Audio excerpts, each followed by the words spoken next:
Anyway, I just have to say this. Couples go to therapy. It is the thing to do. You go to therapy and you see what's wrong with the relationship. I think it's okay, but I must say this. When you go to couples therapy and you're there with your couple, you have to be careful the kind of psychologist or psychiatrist you get, because they could be biased. A good psychologist will listen and look at the body language and the facial expressions on both as you speak or you are spoken to. It says a lot. Victims send signals in their movements and their face and their body. And sometimes these signals are not accounted for. And not everyone should be a psychologist or a psychiatrist, because not everyone's gifted with being empathetic and understanding two sides, especially at the same time. So be careful the therapist you pick. It might be one-sided. That therapy might need therapy.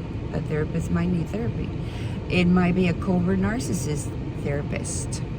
Who knows? Nowadays, anybody can go to college, get a degree, and there's a lot of factors into a profession. You cannot just graduate and did good with schoolwork, you did the research, blah, blah, blah, but you are you, and you carry that you into your profession. So when you choose a psychologist, make sure you choose one, or any counselor, that benefits both persons in the dynamics. Okay? I see many married couples go to therapy, and the therapist only benefits maybe the narcissist, the covert narcissist that is harming forever this person emotionally and physically eventually, because when you are emotionally distraught, torn down, it shows in your physical body. You don't eat good, you don't drink good, you don't sleep good, you're depressed, you hide it, you smile, but it's not really you. It's fake. So that harms your interior. There's a lot of damage done through these emotional things that they put you through, like love bombing, then taking it all away by cursing you out, making you feel like you're nothing. Don't let anyone ever make you feel like nothing. You could feel for a second, oh, he said that or she said that to me. Am I really that? No. When my kids were little, I used to teach them that, and I think that's why they're good in life, you know. They handle a lot of stuff on their own, because I couldn't be there a lot of times because of the situations we were going through, and I'm very proud of my children. But I truly believe that I helped a little bit in that, because whenever anybody put them down and I knew about it, I would tell them, are you that? No. So then don't feel bad, because the person who's calling you a name, you have to feel sorry for them, because they probably have someone that's calling them names or not treating them nice. So they do the same thing to others. So build your children up since they're very little, tiny babies. Build them up, because society is going to bring them down anyway. Other people that have not been nurtured will bring them down. So build your children since they come out, since they're in the belly. Take time to talk to them when they're in the belly, because the first thing that develops is the hearing. They can hear mommy, and if mommy is not nice, they hear that. If mommy is mean to other people, is constantly in a bad mood, they hear that. Okay? They learn from the womb. Children learn to speak by mimicking sounds. That's why they make baby sounds like, ooh, ah, ah. They're trying to mimic your voice, your words. That's how they learn to speak. No one goes to school to learn to speak. You learn at home by repetition. Same goes here for your psychologist. Build yourself up. Go to one that benefits both. Don't go to some psychologist that will benefit the person who's abusing you. They must look at you when they're in your therapy Everything counts. Body, face, words coming out of that person. Everything counts. Teachers sometimes don't see bully kids because they look straight ahead. It's like a bad driver that only knows how to go forward and doesn't look to the sides. Doesn't look around to see possible danger. Okay?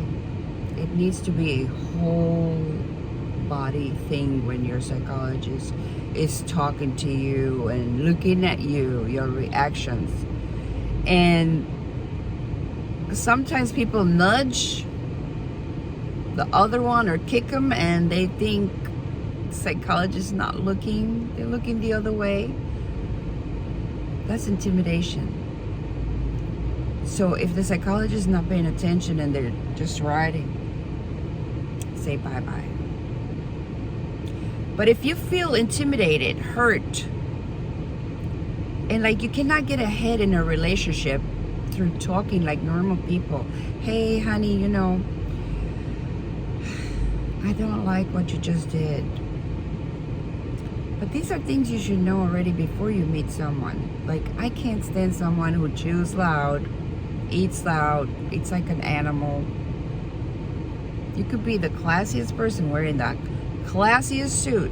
Once you open your mouth, it's nasty to eat and nasty to talk all the time. I'm sorry. I cannot live with that person. So I know myself what I can take and not take. So if you feel like a victim, and if you feel like you have to go to therapy, that's a big sign. Maybe you're not meant to be together. Okay? And you have to admit it. Or are you going to go home and live a sad life waiting for death to knock on your door somehow through illness and accident because you're so depressed you're crying on the way home, or you're thinking about what that person did to you at home, and or you're going home and you're going to face this and that. It takes two to be in a relationship, and you both should be in harmony, even in the dislikes. Your person likes to take care of cats and starts hoarding cats and saving cats or whatever it is they save. You have a voice because you live in that house. It needs to be half and half in there. Okay, we can do your craft, your hobby, your this or whatever, but here's what I like to do. And when we were going together, you liked it too, or was it fake? Don't be faking your relationships. Be honest with yourself. Know yourself, so then you can pick someone that will benefit you and you benefit them, because a true relationship is harmonious even in the dislikes, because they accept each other and there's no quarreling, no nothing. But there's a difference being put aside and on a shelf and forgotten about, and accepting and living and co-living with different likes and dislikes. When the other person starts to feel abused, neglected, it's not good. It's time to wonder, why am I here? Should I go? Separation, to me, is bull crap. You're either in or out. If you got to take a vacation from me, then you might as well just stay on that vacation. That's the way I am. Because something's not working. I didn't meet ever someone that made me truly happy until recently, last year. And so I know the difference between a relationship that's toxic, that's the new word put onto it, and a one that makes you truly happy. Truly happy, you can actually see it in pictures if you put them side by side, and you can see the other person and your reactions and your body language, your facial expression, how free and totally happy you are. And you start to lose weight, you start to feel better, you start to move, you start to be happy.